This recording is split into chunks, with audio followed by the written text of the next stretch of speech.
Welcome, my name is Ciaran for Moneyweb, and we're going to be talking alternative investments. Given the drubbing of stock markets around the world, alternative investments are back in favor.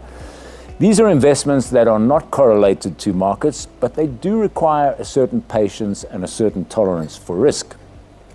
To explore this, we are joined by Langa Madonko, who is co-founder of Summit Africa, and Lucretia Chopera, Senior Investment Associate at Knife Capital. Just a very quick bio for both of you. Langa is responsible for investor relations, capital raising, and training at niche alternative investment manager Summit Africa.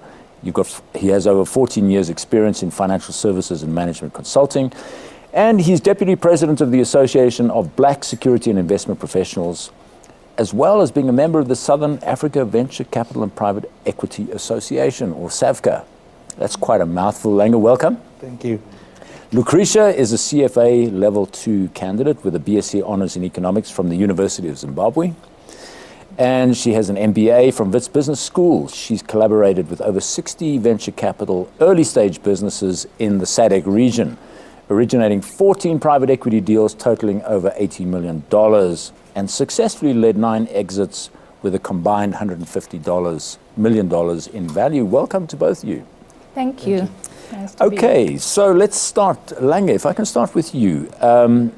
Give us a sense, because I know Savca does this research every year, how big the private equity and venture capital market is. Can you give us a sense of the industry in numbers? So, thank you very much for that question, Ciaran. I think in terms of active funds that are members of Savca, currently we have a membership of about almost 190 members, and in total managing just over 210 billion rands, most of which is from DFIs, international investors, and then there's a growing trend in terms of investments that is coming from the retirement funds within the South African retirement fund industry. I think as of last year's survey, about 40% of that was existing dry powder available for investments, and there were a couple of exits that were done, which will probably increase the amount of capital that is available for investment into private equity. Are we seeing an increase in those funds that are available for investment?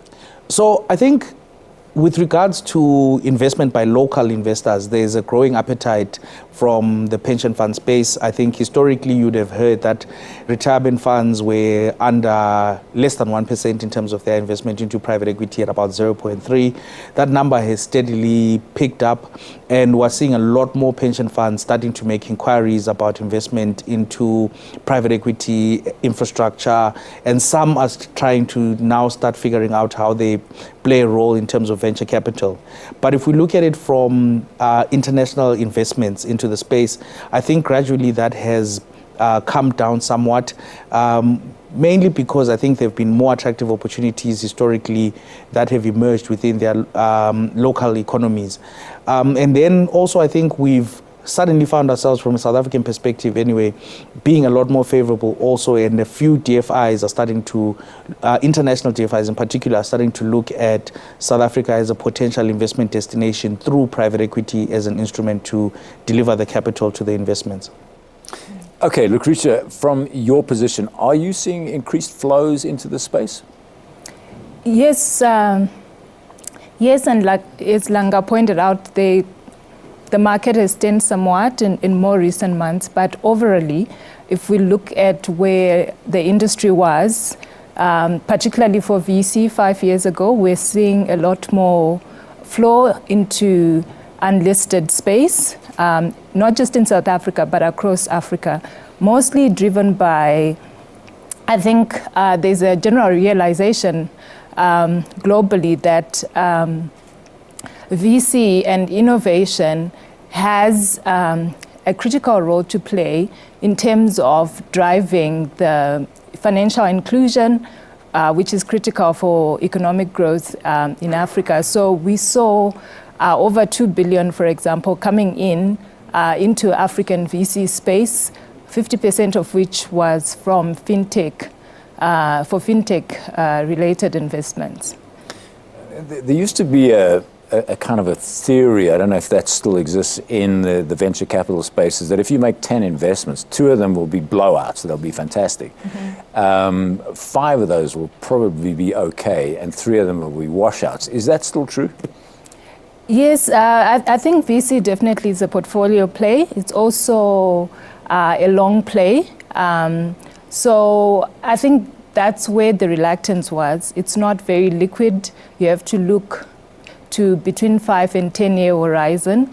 And depending on where the market was, sometimes you have to hold your positions a little bit longer to avoid fire selling. So yes, that's still kind of the metrics, but every fund, depending on the fund, measures their performance. Some are more impact funds, so they are measuring not just the bottom line, they're also measuring impact in terms of job creation, in terms of innovation. So it does depend, but generally that's on a portfolio basis. That's kind of the game that you're playing. Okay, a question for both of you, and it's just what sectors is this money going into? Are there certain sectors that are attracting more money than others? I'll ask you first, Lucretia. Yes, I think just in terms of the unique challenges faced by African economies, you find that most of the money that came through into the VC space in particular was for fintech or tech-based businesses. But I would say on the private equity side, we're still seeing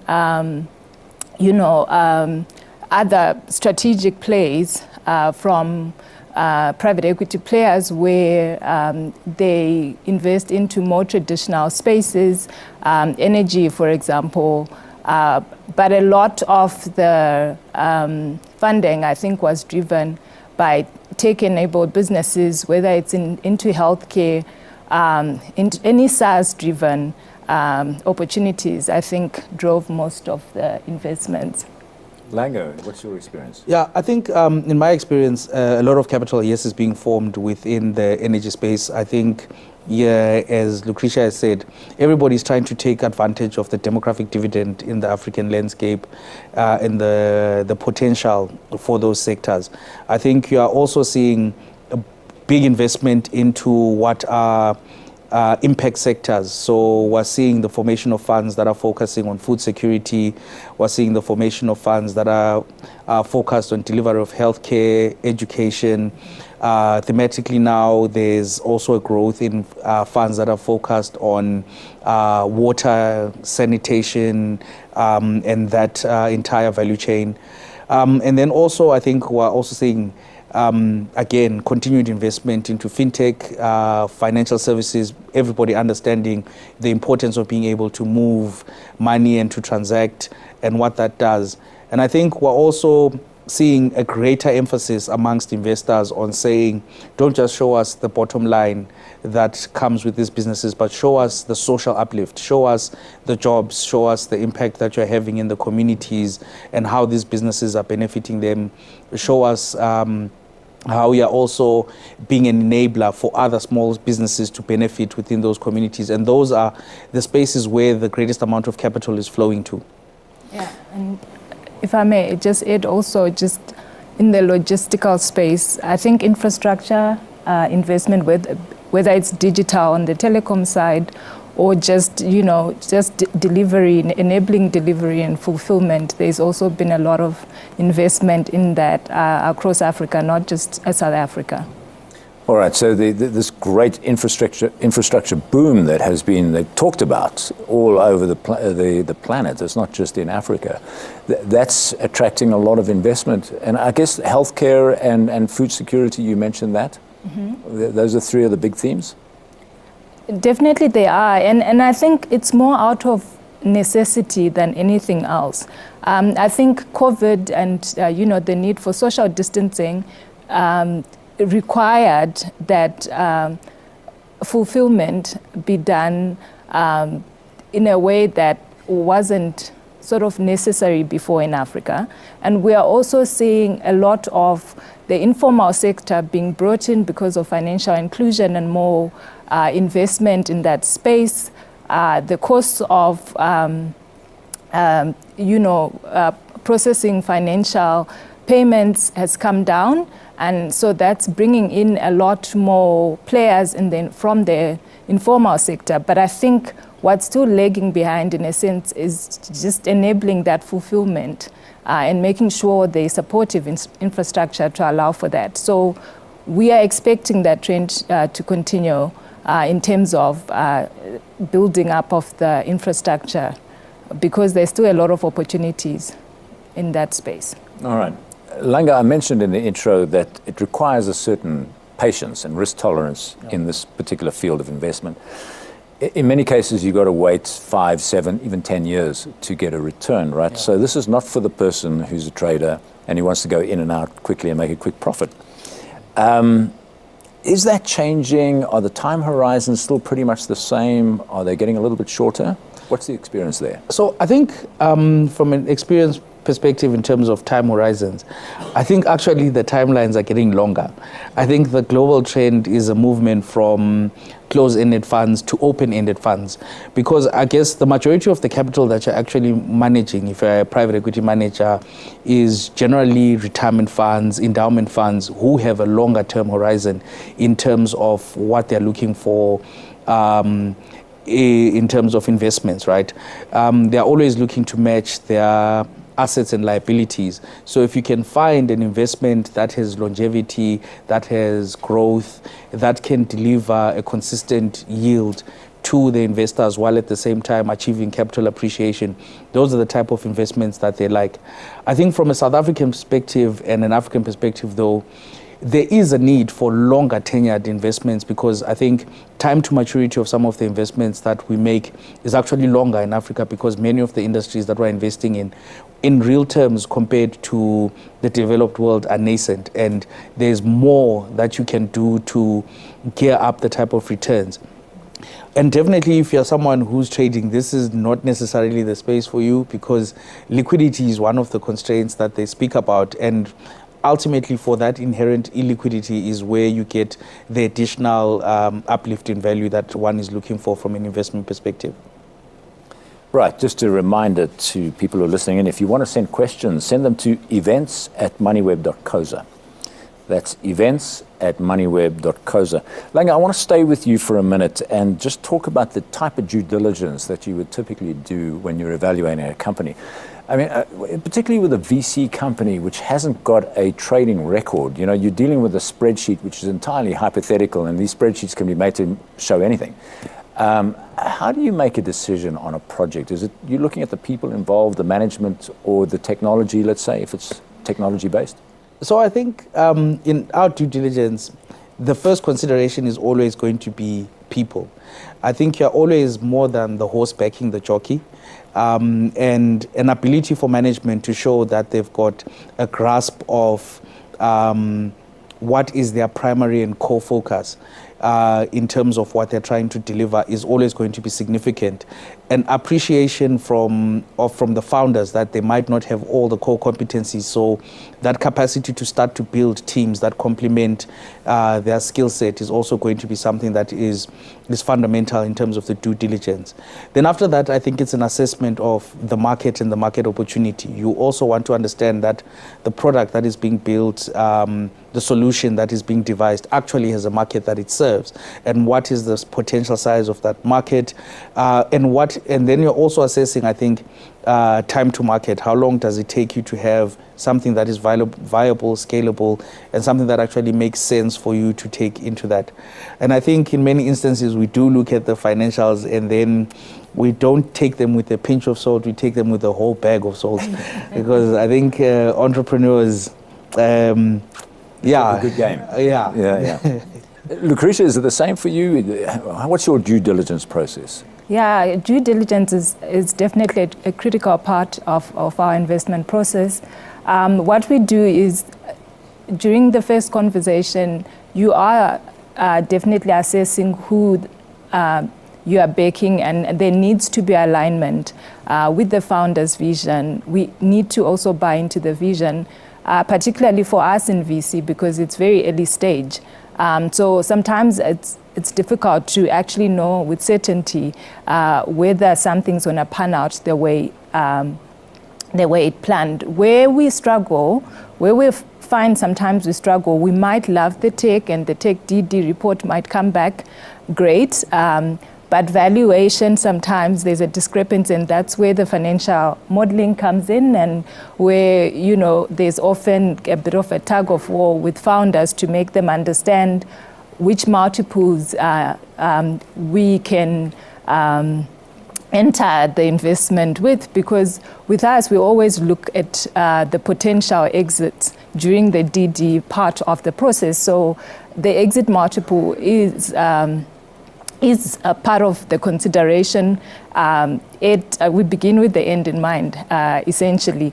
And that's sometimes very difficult for founders to understand. But we actually also do it with the consideration that there might be need for them to raise additional series in the near future, because sometimes part of it is actually looking at the gaps, making sure that they've raised adequately for their go-to-market strategy. You find that when you look at the South African economy in terms of maybe the marketing team that you need, the sales team, even the dev team, it might be cheaper than, for example, an opportunity that's now looking to break into US markets or European markets. So you do need to then raise additional funding if you're going to go global with the opportunity. So sometimes there is that tag, but what we do, by the time we finish the DD, we have an agreed a cash flow projection. Obviously, it won't pan out most of the time the way you planned it, but we sort of use it as a base, just to say, okay, actual versus planned, how we doing? So we kind of peg ourselves with that agreed financial model with the founding team. Langa, I mean, it's often been remarked that entrepreneurs don't often make the best administrators or the best managers for a company. They are the people, the dreamers. They come up with the idea or the product. How do you view that? I mean, would you want to bring in, when you're assessing a project, would you want to bring in professional management? So I think we found that the bulk of the entrepreneurs are grand dreamers, visionaries who, if left alone, would just be chasing their tails all day with multiple dreams that they're trying to make come true. And I think we are always very cognizant to speak to the entrepreneurs, to let them understand what is the importance of bringing alongside them people who are administrators, operational, people who can support the vision and actually create the infrastructure that is required for it. And we also then spend a significant amount of time trying to also talk to them about how is it that we create a framework that makes sense in terms of an incremental approach to growing the business. Because like Lucretia was saying, you get there and this person tells you that my business is worth R1 billion and you can't see where the R1 billion comes from.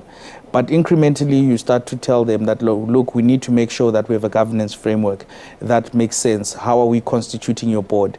Who are we putting in place to do the financial management so that you can focus on what you're good at, which is the ideation, which is growing the product? Who do we put into a position of sales and marketing? How do we manage the people around you? What are we thinking about from a legal framework in terms of where are we setting up and domiciling the business? How are we thinking about issues like tax? And many times, I think the entrepreneurs are reluctant in the beginning, but they start to see the value uplift that comes from being able to put in place that framework around them to enable them to actually be the superstars and rock stars that they actually want to be. Right. And I mean, I guess that, by the way, anybody sending questions, send it to events@moneyweb.coza. We welcome your questions. Lucretia, I see that you've been involved in 14 private equity deals across the subcontinent, total value $80 million. Tell us a little bit about that. Were the investors local, foreign? Was it a combination of both? And is there an appetite amongst foreign investors for African investments particularly? Yeah, so I worked for a regional fund. It was a USAID fund, so it just had the one investor in it. Typically, you do see a lot of appetite from DFIs, from internationally, but we're also seeing a lot of interest from family offices, from angel investors, and like Langa pointed out, also from our pension funds locally. We even have a bank that's backing us up for our most recent Series B fundraise now, which is exciting. I think there is an understanding that each segment across the funding, from VC to P in the middle to listed companies, plays a critical role for that space, and entrepreneurs need support to go through the different stages of their entrepreneurial journeys. So we're seeing a lot more interest from different types of LPs now, which is very exciting. Right, and so the sovereign risk of investing in South Africa or Zimbabwe or wherever is not so much of a concern in that particular area. It is. I think economic policy is always important. That's why Savca are always knocking at the president's doors. There's a SA Startup Act now that we're pestering the president about for a reason, because investors do follow where policy supports better returns. So in terms of the countries that we focused on during my time with that SADC regional fund, it definitely, there was a good relationship between the US, for example, and the local government. So that's critical, that's important. I think money does follow sensible policy. Which countries in Africa would you say have got the best policies to attract investment? I know that's a very difficult question because it's very sector specific, Yeah. but take mining, for example. We see that Zambia was very hostile towards mining at one point, and they now have a new president, a new government that is very friendly and is calling for investment. We're also hearing talk about Zimbabwe attracting investments for the first time probably in decades. In Harare, there's a lot of building going on.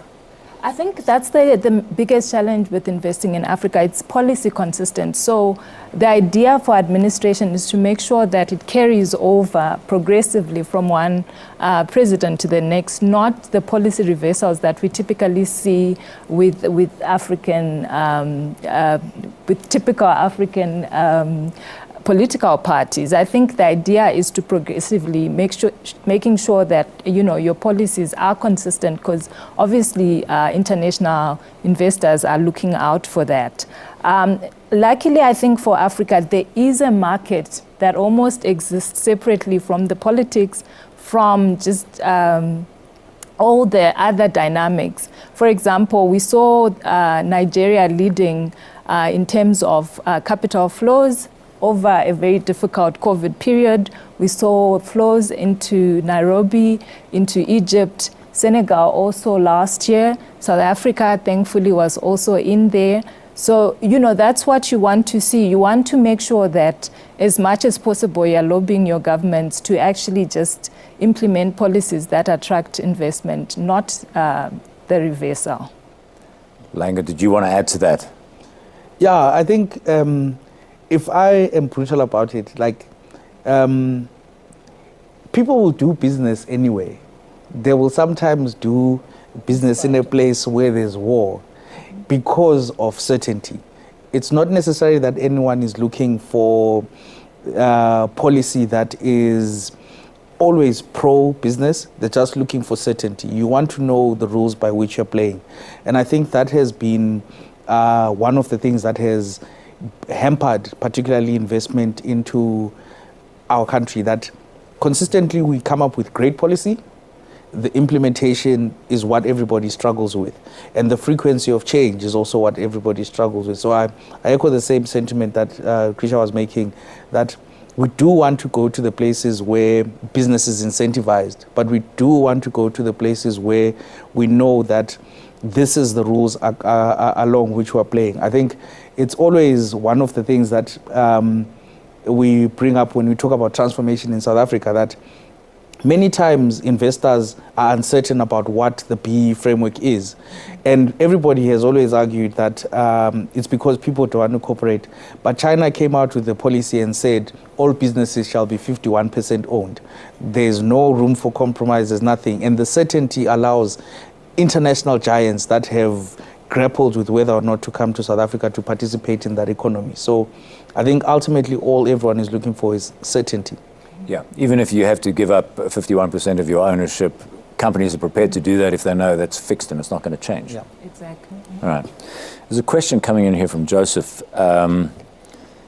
He asks, do you see VC investments, given developments in a specific industry, being prone to becoming public, in other words, listed on an exchange, or in the longer term, given the time horizons of 10 years, will they remain private? Where the founders remain involved, there's a low employee count and interactions with investors. Yeah, I think that's a critical question.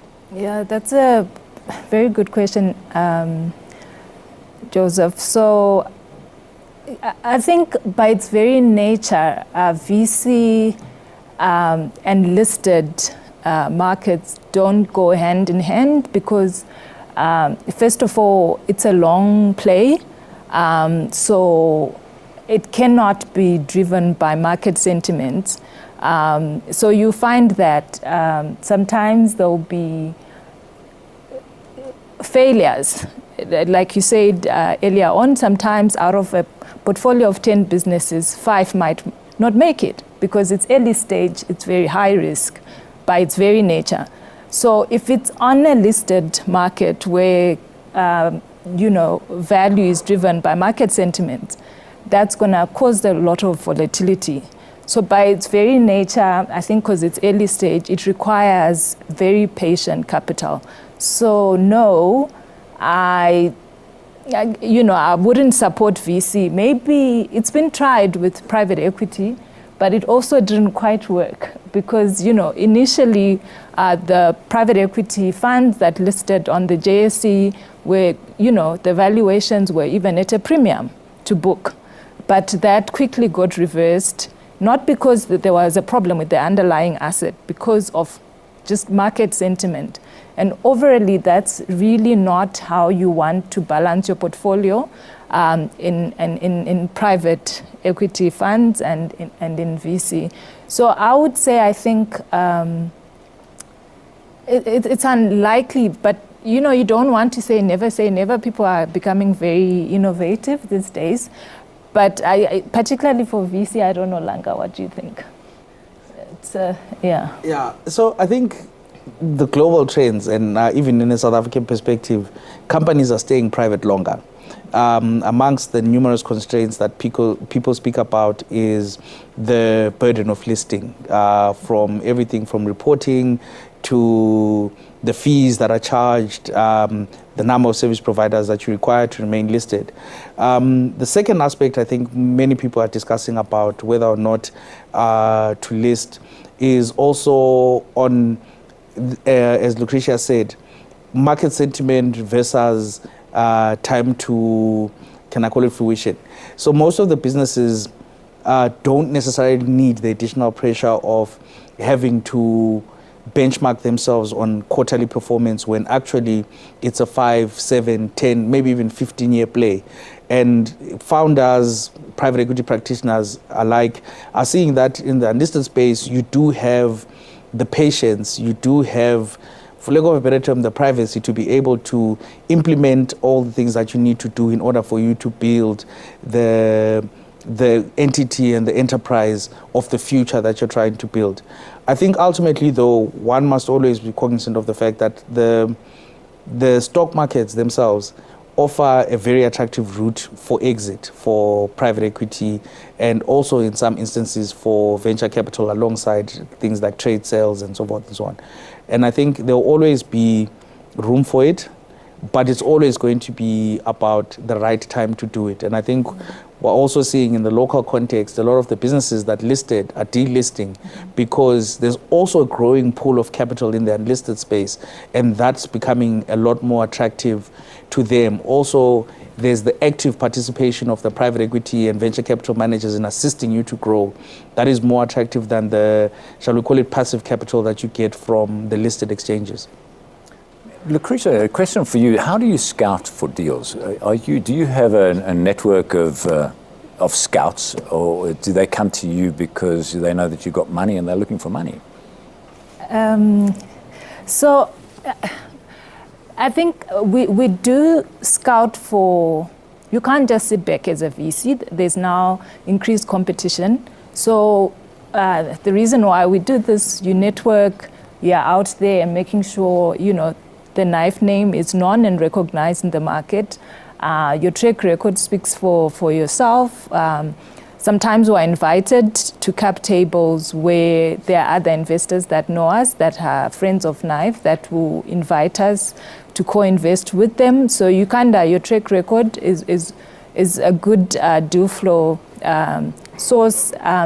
We get a lot of pitches yet, but because typically a VC is a small team, you don't actually have capacity to sift through the hundreds of applications that you receive on a monthly basis. So I think typically you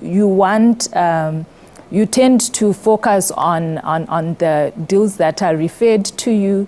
We've got strong networks, not just in South Africa, across Africa, but you want to be out there. So there's several ways that you source. You don't just want deals, you want also a good deal flow.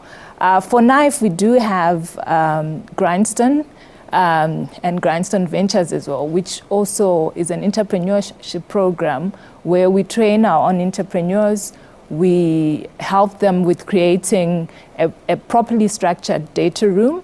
We educate them about fundraising because there's need for that, especially with first-time fundraising founders. Then we also have Grindstone Ventures, which actually gives, it's limited amount, but it's still seed capital for founders. So that's our other source of deal pipeline. So there are various ways that we create our pipeline. Same question for you, Langa. How do you scout for deals? So I think with us, part of it is, yes, we want people to know we have money and come to us with the opportunities that they're looking at. But we also have relationships with professional service providers, the audit firms, the law firms, the banks who are advising some of these businesses across different segments and for different reasons. And because of those networks, we're able to receive referrals. But also there are instances where we are the ones who are looking at what's the market segments that we're looking at and actually approaching the entrepreneurs because we see a potential alignment of interest in terms of how we can work together towards a particular outcome. In some instances, we are also talking to, as Lucretia said, to other private equity fund managers to understand what are they doing, where are they seeing opportunities, and how we can collaborate with them. And I think of late, a lot of private equity funds are also looking at the JSE as a source of potential deal flow, because I think there still will be some movement in terms of the smaller cap businesses delisting in order for them to come into this environment where there seems to be a lot more capital and a lot more room for innovation and growth without the constraints of being listed. Right, and of course the cost of being on the stock exchange are one of the common reasons cited by companies that delist wanting to go private. Lucretia, this whole question about what does the entrepreneur get? Somebody's got a bright idea, he's got a product, he's a developer, he's a techie, and he comes to you. Why would he be interested in approaching a Knife Capital, for example? I mean, if you look at the Bidvest model, which is really quite ingenious, the way that they would plug in, they would buy out a business, and they could immediately expand the network, the number of clients for that new business. it becomes, when you reach a critical mass, it becomes a lot easier. That, of course, is one of the things, no doubt, you can provide, because you have investee companies, so that you can plug them into those companies and give them a bigger market almost straight away. Yes, so then the DD that I spoke to earlier also applies to the founders. You also need to understand the motivation of the people that you're bringing into your business. Because remember, this is a long-term relationship. So alignment is important. You need to really understand the motivation and what value add the VC fund that you're partnering will bring for you. For us at Knife, we always put it in our KNF values, which is our knowledge, which is also funding, and most importantly, the networks that we bring to that founding team. So that's really the value of Knife to you when you come. It's not just about us providing funding, it's opening doors in terms of your go-to-market strategy and making sure that we open doors, we facilitate meetings with potential key customers, for example, if that's what needed. At DD stage, we are very mindful about gap analysis to actually, diagnose what each and every opportunity, because each and every opportunity kind of takes a life of its own. So we kind of, make sure we have conversations around what we see and how we interpret where the business is.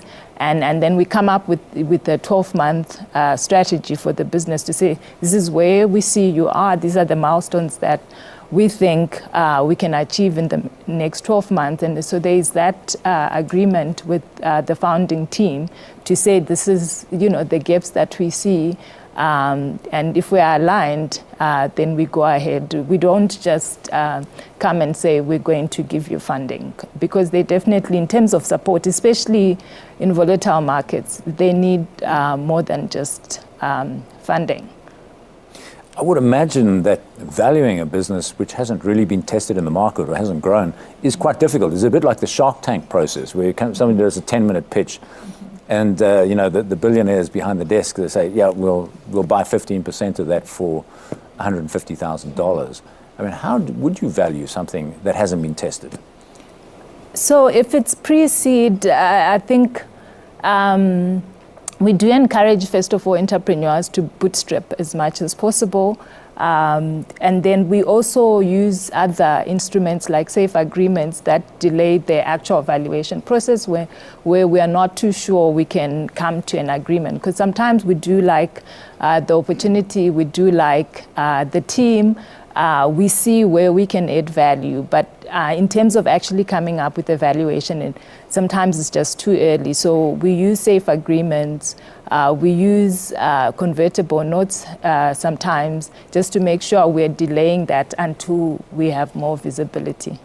Right. Langa, I would imagine one of the reasons people would be interested in this sector is that they're going to get superior returns. Can you give us a sense historically what those returns have been for private equity and venture capital? So I think generally private equity in the South African context also benchmarks its performance against the JSE and listed investments. And I think in many instances it's been benchmarked against the Capswix, it's been benchmarked against all the benchmarks. And I think from performance perspective, it has, even in the periods where there's been a lull in terms of economic performance in South Africa, it has always managed to run between 3 and 5% above those benchmarks. And I think it has also been a driver for outperformance. And I think if you also then look at some of the new segments that continue to emerge on the JSE. So for example, if you look at the top performing asset class within the real estate segment of the JSE would be industrials. Industrials started out with majority of the portfolios being unlisted property portfolios that then went on to list.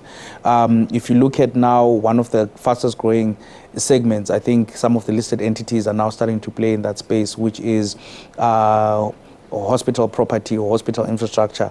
It started out with the majority of the portfolios being held privately, and now there's an opportunity to list them because everybody's starting to see the outperformance that they're able to give. And so traditionally, I think whether you measure it over a 5-year, 10-year period, private markets have generally been 3 to 5% above. And part of that is also, it would have been better, but I think the slow economic growth in the South African context has somewhat contributed to that lag. From an international perspective, if you look at the same numbers, you'll find that if you look at some of the international private equity investments that have been made by entities such as Calpers has about 20-odd% of its, at about 18% of its book in private markets. But private equity being 18% is delivering almost 40% of the growth of the fund because of the significance of the lack of correlation to the listed markets. Right, I mean, that is a point that we mentioned in the intro, that the lack of correlation is something that makes this very attractive. You talk about CalPERS, which is the Californian, is it pension fund or a public pension fund? Yeah. Look, we are running out of time here, but just a point on that. The fact that this is a non-correlated market is one of the reasons that investors are looking at this sector, correct? Yeah, precisely. I think also the fact that you are off market, it just relieves the pressure of, looking at your performance on a quarterly basis. So it's more long term in terms of go-to-market strategies. It's very unlikely that you're going to see results within a quarter or within 6 months. So the long-term nature is critical. Okay, we're going to wrap it up there. I want to thank you both, Langa and Lucretia, for coming in here and giving us your very insightful view of what's happening in this quite interesting sector of the market.